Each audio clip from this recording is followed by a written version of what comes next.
Dozer हानेको हाने गर्न पाउनुहुन्छ तपाईँ भन्नुहोस् त पाउनुहुन्छ। अब हेर्दै जानुहोस्, सरकारले यदि यसरी नै कु गर्दै हिँड्यो भने नागरिकहरू अब रोडमा आउनुहुन्छ। हामी के गर्न आएको? उसो भए त प्रतिपक्षलाई चाहिँ सबै निकाल्दै भइगयो त सदनबाट। तपाईँहरू जानुहोस्, घर बस्नुहोस्, हामी तपाईँलाई तलब पठाइदिन्छौँ, तपाईँ घरमा खानुहोस्, तपाईँ आउनु पर्दैन, हामी बहुमतको सरकारले गरिहाल्छौँ भन्नु पर्यो नि त उहाँहरू। किन गरेन? किन गरेन? तपाईँ डोजर तन्त्र गर्नु भने यो कु होइन? कु हो नि, यो कु हो।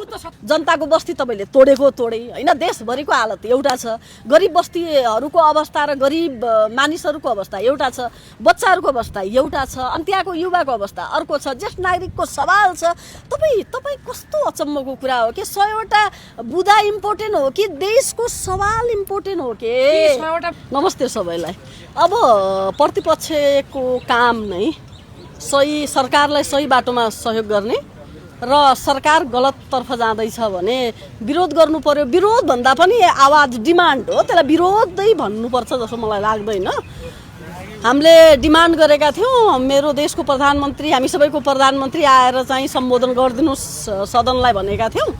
अनि पटक पटक सभामुखज्यूले हुन्छ भन्नुहुन्थ्यो, तर कहिले पनि नआउने कि। त्यस कारणले गर्दा आज पनि ल्याउनुहोस् न भनेर चाहिँ कुरा भइसकेपछि भित्र चाहिँ एउटा कुरा हुन्छ उहाँहरूको, बाहिर आउँदाखेरि केही नहुँदा डिमान्ड हो। त्यो डिमान्डलाई आज चाहिँ रासपा सरकार होइन, अब एक हप्ताभित्र प्रधानमन्त्रीज्यू आउनुहुन्छ र मान्यज्यूहरूको क्वेरीलाई क्वेसनमा सम्बोधन गर्नुहुन्छ भन्नुभएको छ। त्यसले गर्दा अहिले सदन चलिरहेको छ। तपाईँलाई विश्वास छ 7 दिनभित्र आउनुहुन्छ भनेर? नो आइडिया, किनभने बालेन सर मेरो प्रधानमन्त्रीको नेचर कुन तरिकाले जाँदैछ डिफ्रेन्ट छ। एउटा देशको प्रधानमन्त्री जहिले पनि देश र जनताको लागि रेस्पोन्सिबिलिटीमा आउनुपर्छ, जवाफदेहिता हुनुपर्छ होइन। अनि जनताका सवालमा त्यो सहभागिता पनि हुनुपर्थ्यो, तर त्यो नदेखा हुनाले अब मलाई त विश्वास छैन आउनुहुन्छ भन्नेमा।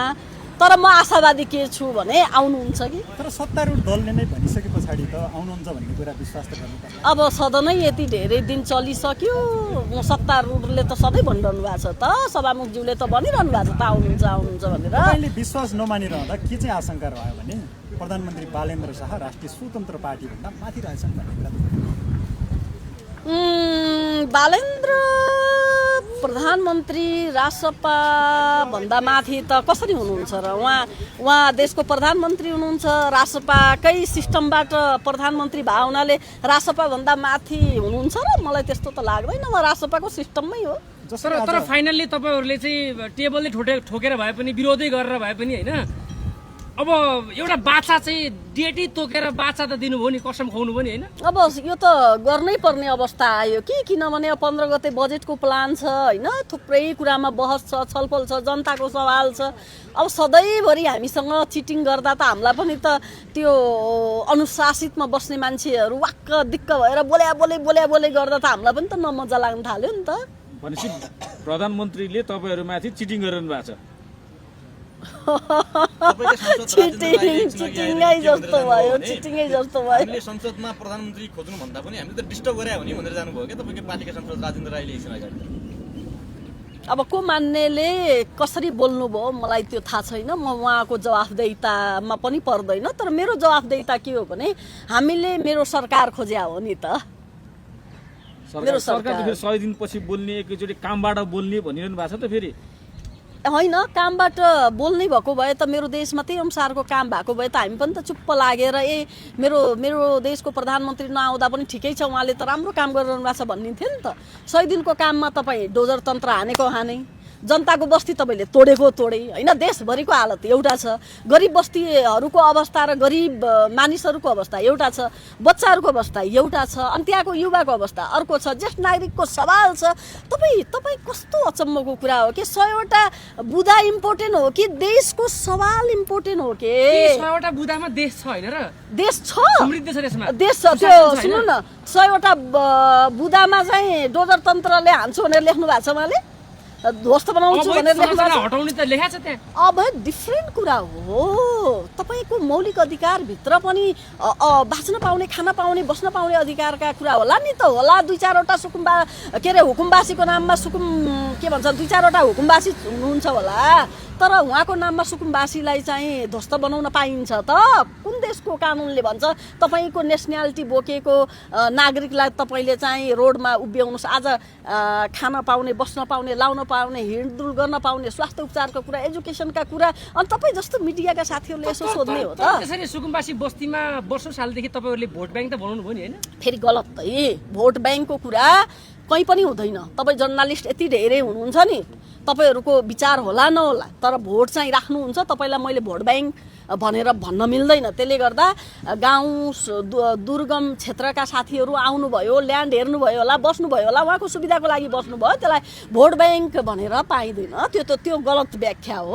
र अर्को कुरा मैले सदनमा पनि सुने, तपाईँ 30 वर्ष 40 वर्षदेखि यस्तो गर्नुभयो उस्तो गर्नुभयो भनेर ज्येष्ठ टिमलाई हिजोको जसले सरकार चलाउनु भयो, हिजो धेरै दुःख गर्नुभयो, धेरै गाह्रो थियो नि त।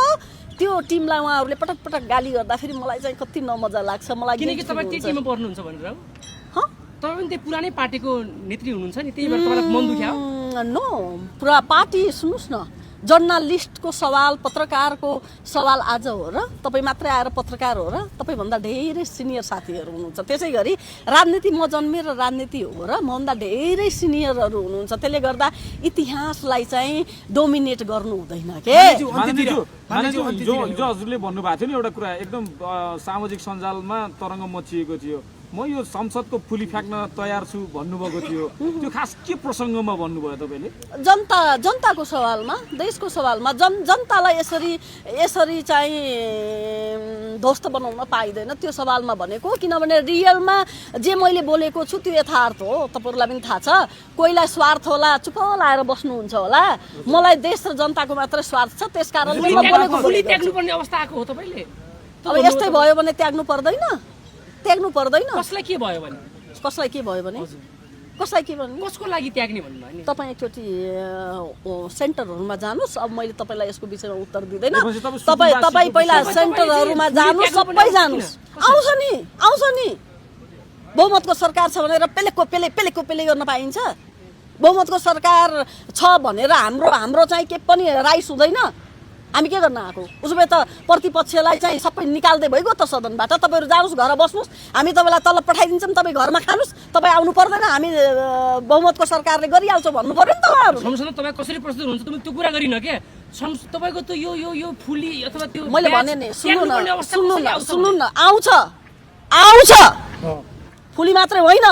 अब हेर्दै जानुहोस्, सरकारले यदि यसरी नै कु गर्दै हिँड्यो भने नागरिकहरू अब रोडमा आउनुहुन्छ। सरकारले कु गर्यो? किन गरेन? कुको परिभाषा के हो? किन गरेन? तपाईँ डोजर तन्त्र गर्नु भने यो कु होइन? कु हो यो भनेको? कु हो नि, यो कु हो। कु त सत्ता हत्याउने कुरा हो। सत्तामा त्यही छ। सुन्नु न, सत्ता सम्बन्धित भयो रे। तपाईँले डोजर तन्त्र हान्देर तपाईँले चाहिँ के चाहिँ एकदम परिवर्तन गरिरहनु भएको छ। डोजर तन्त्र भनेर भाष्यलाई अलिकति बङ्गाउँदै हुनु न। अनि लोकतन्त्रमा तपाईँले डोजर हान्न पाउनुहुन्छ? तपाईँले पाउनुहुन्छ? सरकार सफ्ट गर्नु भएन? डोजर हान्ने कुरा तन्त्रसँग जोडिन्छ। सुन्नु न, किन जोडिँदैन? म्यानेजमेन्टको सवाल छैन? तपाईँले हाम्रो देशमा एउटा जनावरलाई त कसरी सुरक्षा गर्नुपर्छ, कसरी बसाल्नुपर्छ भनेर कानुन भएको बेलामा, हामी सवाल भएको बेलामा, अनि तपाईँले चाहिँ डोजर हाने गर्न पाउनुहुन्छ? तपाईँ भन्नुहोस् त, पाउनुहुन्छ? हजुर होइन, लाल पूर्जा दिनु त राम्रो कुरा हो त, तर त्योभन्दा अगाडि म्यानेजमेन्टको सवाल हुन्छ है। सुन्नु न, त्योभन्दा अगाडि म्यानेजमेन्टको सवाल हुन्छ। म यही उदाहरण दिन्छु, रुक्नुहोस् न, म उहाँको क्वेसनमा भन्छु, त्यसपछि म तपाईँकोमा आउँछु। केही दिन अगाडि निकै घाम थियो यहाँ हो, तपाईँको यो टेन्ट पनि थिएन।